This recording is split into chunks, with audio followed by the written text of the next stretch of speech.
तेन धर्मदासः वर्षपर्यन्तके यथोक्तम् अनुष्ठानम् अकरोत्। धर्मदास ने पूरे 1 साल तक जैसा उससे कहा गया था उसने अनुष्ठान किया। नित्य ब्रह्म मुहूर्ते जागरण स स्वस्थम अभवत। वह रोज नित्य ब्रह्म मुहूर्त में जागता था जिससे उसका शरीर स्वस्थ हो गया।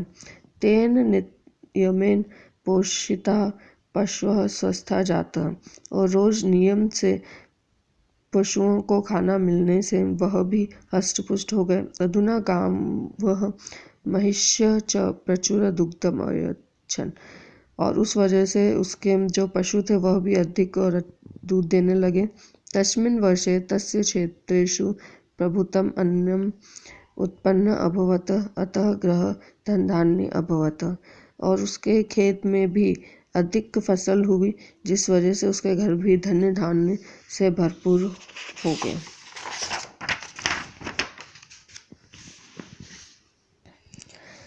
एकस्मिन् दिवसे प्रातःकाले गोपालदास क्षेत्राणि गच्छन् दुग्धपरिपूर्णपात्रं हस्ते निधाय प्रसन्नवदनं धर्मदासः अवलोक्य अख्यतः अपि कुशलते।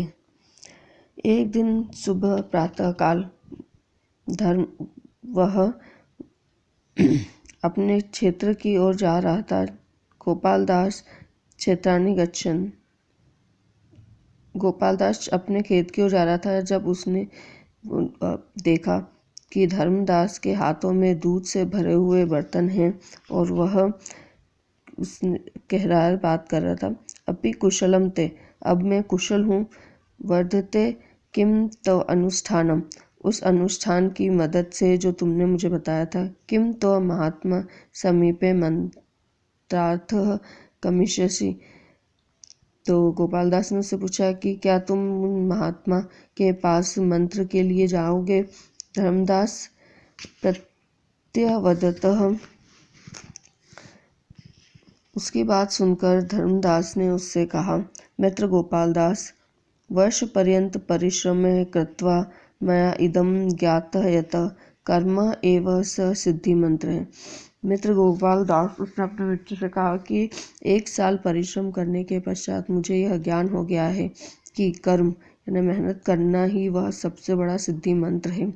तस्यैव नरः अभीष्टः फलं लभते, जिससे कि मनुष्य को या इंसान को कठिन से कठिन फल मिल जाता है।